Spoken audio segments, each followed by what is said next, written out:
વિક્રમ સંવંત 2080 એનો 14 નવેમ્બર 2023ના રોજ મંગલ પ્રારંભ થઈ ચૂક્યું. દર્શક મિત્રોને શુભેચ્છામાં એક વાત મેં જણાવી હતી કે yesterday is history, tomorrow is mystery, today is the gift of God, so it is cold present. અંગ્રેજીમાં વર્તમાનને પ્રેઝન્ટ કહેવામાં આવે છે. એ આ માલિકની ભેટ છે. અને બીજી વાત, future is unborn, past is dead, live in present. મોટા ભાગના ફિલસૂફોએ, તત્વચિંતકોએ, જ્ઞાનીઓએ આ વાત કરી છે, વર્તમાનમાં જીવવું. પણ વર્તમાનમાં માણસ જીવી કેમ નથી શકતો? કારણ કે મનનું અસ્તિત્વ વર્તમાનમાં છે જ નહીં. હૃદયનું અસ્તિત્વ વર્તમાનમાં છે, ત્યારે મનનું અસ્તિત્વ વર્તમાનમાં નથી. મન કાં તો ભૂતકાળમાં હોય, કાં ભવિષ્યમાં હોય. એટલે ભગવાન બુદ્ધ કહેતા કે સત્યને સત્ય જાણો, અસત્યને અસત્ય જાણો. તમારા હૃદયમાં ઝાંકો અને તમારી પ્રકૃતિને અનુસરો. એટલે કોઈ સંતને, કોઈ ધર્મગ્રંથને, કોઈ નીતિને અનુસરવાનું નથી કહેતા. તમે તમારી પ્રકૃતિને અનુસરો એમ કહે છે. જીવન છે, where there is life there is problem. It depends upon you how to solve. જ્યાં સુધી જીવન છે ને ત્યાં સુધી સમસ્યા રહેવાની છે. એને કઈ રીતે હલ કરો છો એના ઉપર માનવીના સમગ્ર જીવનનો આધાર હોય છે. અંગ્રેજી શબ્દ છે ને responsibility. Responsibility means your ability to response the situation. જે સંજોગો જીવનમાં ઊભા થાય એનો પ્રતિભાવ આપવાની તમારી જે ક્ષમતા છે ને એનું નામ જવાબદારી. જીવન છે ત્યાં સુધી સમસ્યા રહેવાની, બરાબર? તો પહેલી એ જાણવાની જરૂર કે સમસ્યા એટલે શું. What is the definition of problem? તો problem means the distance between reality and expectation. It is called problem. અપેક્ષા અને વાસ્તવિકતા વચ્ચેનું જે અંતર છે એનું નામ સમસ્યા. હવે એ અંતર જેટલું મોટું હોય ને એટલી સમસ્યા મોટી હોય. એ અંતર જેટલું નાનું હોય એટલી સમસ્યા નાની હોય. અને જીવન છે ત્યાં સુધી સમસ્યા રહેવાની છે. હું કહું છું, માનો કે નિર્ધન પરિવાર છે, ગરીબ માણસ, તો એની મોટા મોટી સમસ્યા અન્નની છે. શું ખાવું એ. આમ તો ગરીબ માણસની રોટલી હોય ને એના માથે ઘી ન હોય, કરોડપતિની રોટલી માથે ઘી ન હોય. કારણ કે આને ડાક્ટરે બંધ કરાવ્યું, એની મજબૂરી હોય, અને આને મળતું જ ન હોય. એટલે આમ ઘણી વાર તો એક થઈ જાય અન્નની સમસ્યા. જો હાલો અન્નની સમસ્યા હલ કરી દીધી, તો વસ્ત્રોની સમસ્યા. દેહ ધારણ કર્યો છે તો ટાઢ છે, તડકો છે, વરસાદ છે, એના માટે અન્ન પછી આવરણ એટલે વસ્ત્ર તો જોઈશે. વસ્ત્રની સમસ્યા તમે હલ કરી નાખો એટલે આવાસની સમસ્યા. માથું ટેકાવા ક્યાંક ઘર તો જોઈશે. કોઈક તો જગ્યા એવી જોઈ કે જ્યાં તમે નિરાતે રહી શકો, હાશ કરી અને જીવનનો થાક ઉતારી શકો. એટલે જ ધરતીના છેડાને ઘર કહેવામાં આવે છે. સમજો થઈને પાછો ભર, ધરતીનો છેડો છે ઘર. એટલે ઘર એક મોટી સમસ્યા છે. એ માનો કે હલ થઈ ગઈ. તો આ બધું મેળવવા માટે આજીવિકા જરૂર છે. ધન સંપત્તિ રળવા માટે કોઈ પણ પ્રકારનું માધ્યમ તો જોશે. પછી ધંધો હોય કે નોકરી હોય કે બીજી કોઈ રીતે આવક થતી હોય તો આજીવિકા એક થઈ જશે. ને આજીવિકાથી શું થાય છે કે ભૌતિક સુવિધા માટેના જે સાધનો છે ને એ આજીવિકાથી પૈસો રળાય ને પૈસાથી સાધનો ખરીદી શકાય. ભૌતિક સુખ માટેના તમે સાધનો ખરીદી શકો. પછી એમાં મોટર હોય ને બંગલા હોય ને ગાર્ડન હોય ને જે કંઈ સુવિધા હોય, સારામાં સારા ફર્નિચર હોય, નિવાસસ્થાન હોય. એ જુદી વાત છે કે તમે ખૂબ પૈસા ખર્ચીને આલિશાન શયનખંડ બનાવી નાખો, રૂપિયા 10 લાખ ખર્ચી નાખો, પણ ઊંઘ આવતી હોય તો જ આવે. ઉત્તમમાં ઉત્તમ પ્રકારના ભોજન બનાવી શકો, એની સુવિધા ઊભી કરીએ કઈ પૈસાના જોડે, પણ ભૂખ લાગી હોય તો જ ખવાય. એ કુદરત પાછી આવીને ઊભી રહે. ઘર બનાવી શકાય, સારામાં સારું ઘર બનાવવું અને એમાં સારી રીતે રહેવું, આ બે જુદી વાત છે.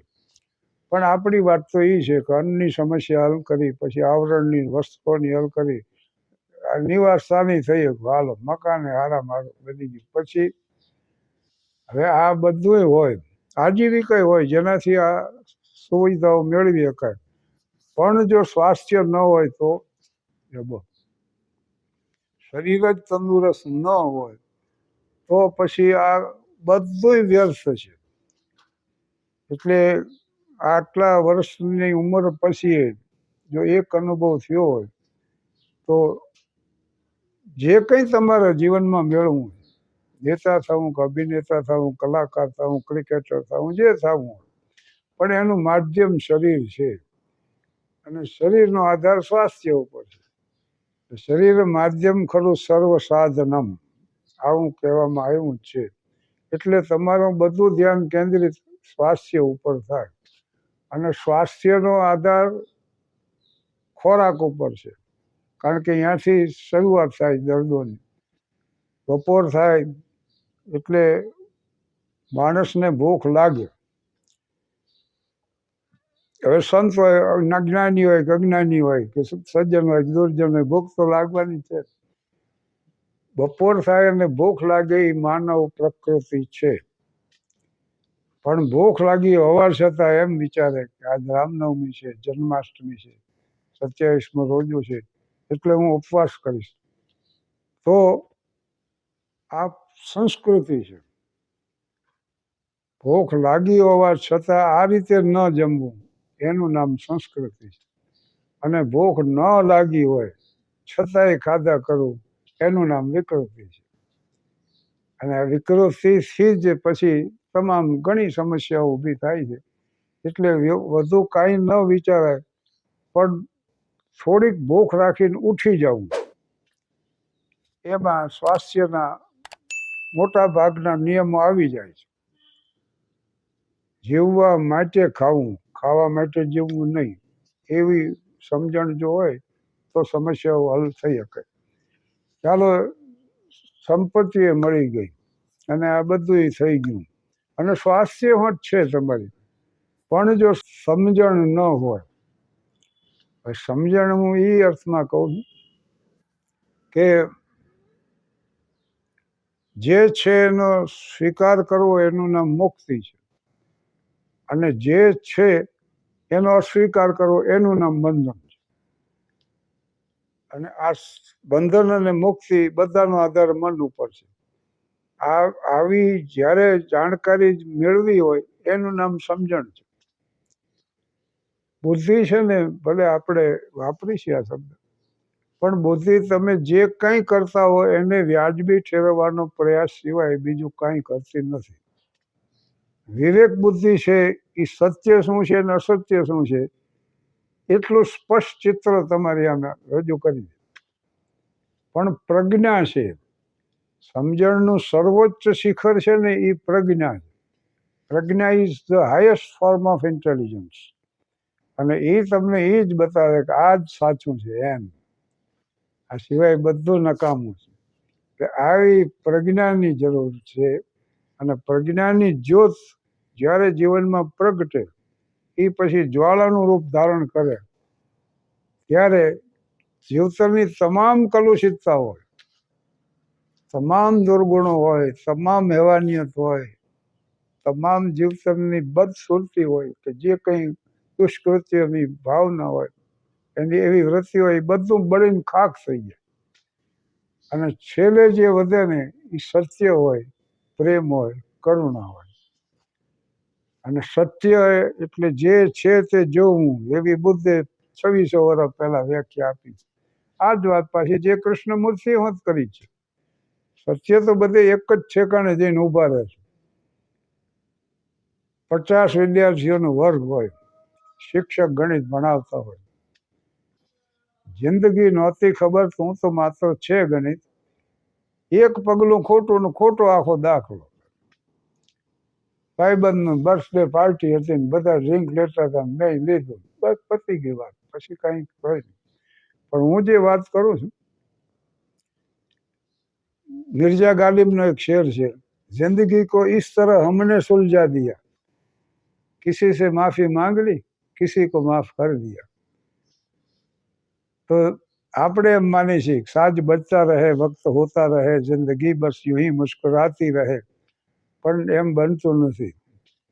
જે ઘરેથી ફૂલેકું નીકળ્યું હોય ને ત્યાંથી જ આજે સાજણ દીઠો બજારમાં, તો 4 જનો કે કાંધજી, એ ત્યાંથી નીકળે.